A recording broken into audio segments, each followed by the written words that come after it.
The number of people 65 and older is projected to more than double by 2060 to 1.6 billion people. At CES, technology to promote health and longevity was on display. To understand how these products are transforming how people age, I speak to innovator and doctor Hank Wu. Hank, you've got such a varied resume: surgeon, creator, you write songs, you write books, investor. But this aspect of investing, looking at aging, what caught your eye about that? What brings you there? I think aging and aging well is one of the most important things we do as a human being that we all desire, basically. For me personally, there's really three components that caught my interest. Number one, it's personal. I would like to be sure that I can age the best that I can, live a vibrant, long, healthy life where I can continue to live every day as if I was 20, 30 years old. Number two, as a surgeon inventor, I'm just so intrigued by the possibilities of what can happen, basically.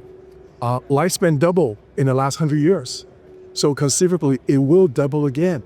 So what are the innovations and breakthrough that will cause our lifespan to go from 80-something to 160? So I'm extremely intrigued by that. And then finally, as an investor, I think this is the biggest global, predictable commercial market that we've ever seen. And we can talk about that a little bit more, but it's just really exciting times to be here right now. It's not just living longer, though, is it, for you? Oh, not at all. No one wants to live a long life if they're unhealthy, if they're frail, right? The key is to be vibrant, to be healthy, and to be happy, right? So the concept of health stat, I think, goes hand in hand with the concept of lifespan. How do we live a good, long, healthy, and a vibrant life? That is the key. One of the things I like about you is you use a sports analogy. You talk about the fourth quarter in football, and you use that as an analogy to talk about life as well. Share it with our viewers. Sure. Life has many moments, right? Good, bads, successes or failures, defeats and victories. But like in any sports game, right?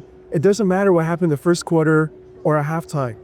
It is the score at the end. It is the fourth quarter that is the most important. So the idea really is to live the rest of our lives the best that we can. Breakout velocity. Talk to me about that concept. Oh, that's really important. So we all age at a certain rate. We all become older and decay, become more frail at a certain speed. At the same time, innovations, technology, breakthrough is advanced at a certain speed also. Imagine that we reach a point where the speed of slowing down aging becomes faster than the rate at which we age.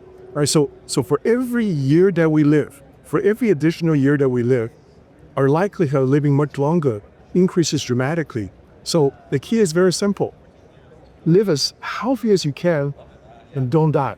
We're going to try that. Yes. Longevity X. Talk to me about that. That's a passion project of yours. Yes, absolutely. So that's precisely, that's how it's tied to this whole breakout velocity.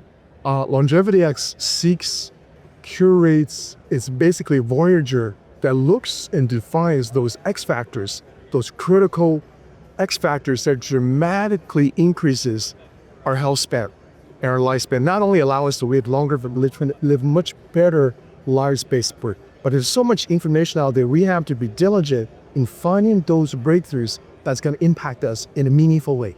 What are you seeing in terms of technology to advance our lifetimes? Are there things out there right now that are catching your eye that you're like, yeah, this is the right direction? Oh, absolutely. So first of all, right, the whole longevity, what I call the silver economy, is massive. All right, in the next decade, 25% Americans, now over 1 billion people worldwide, will be seniors. So that's going to create the largest, predictable, sustainable economy that's not affected by any other economic conditions in the world. In fact, it is bigger than AI, bigger than EV, bigger than robotics. So smart minds, entrepreneurs, inventors, visionary have ideas, and they come here, and some of them are early, but the idea is look for those things that can really impact how we live, and look for those X factors, right, that can double our lifespan eventually. You're talking about aging well, which all of us want to do, but as people age, a lot of people run into issues. And when you talk about this growing population of senior citizens, not just in the United States, but around the world, and we see it a lot in Asia, Japan, China, there's going to be a need for caregivers. And I've talked to a lot of people who are in this sphere talking about robotics and how that can actually kind of fill the gap in terms of caregiving. Do you see that, or do you think robotics help in other areas where now all of a sudden you can free more humans to work in the caregiving arena? Eventually, I think robotics is going to play a very fundamental role because it isn't enough people in the workforce to take care of this massive population of the elderly. Of course, older people want to remain independent for as long as they can. But when they do need help, I think robots will play a very important role. The latest development, VLA, all right, Vision Language Action. The advancement of VLA is going to allow robots to have very sensitive deciphering of what they see, what they touch, to a level of delicacy and sensitivity that allows them to be a trusted store and advert form that can take really good care of you. So I think that is the future. In fact, it is inevitable. Elon Musk said recently, someday robots are going to be able to perform surgeries better than your most elite surgeons. That time has not arrived yet, but someday in the future, it will be a possibility. So certainly having caregivers that are robots is definitely the future. Is there a balance that needs to be struck, though? The human touch versus technology. I mean, are we going to be missing something as a result, do you think? Really good question and a really critical question, right? As human beings, we are more than just movement and agility. We're about a lot of things. We're about memories.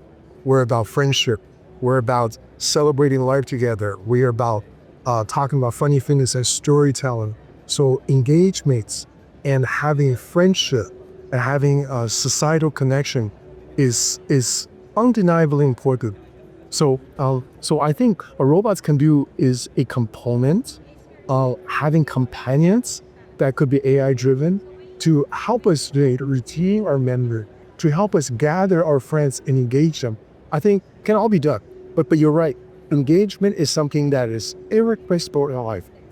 It's interesting when I think of people aging, one of the things you see is that they're averse to change.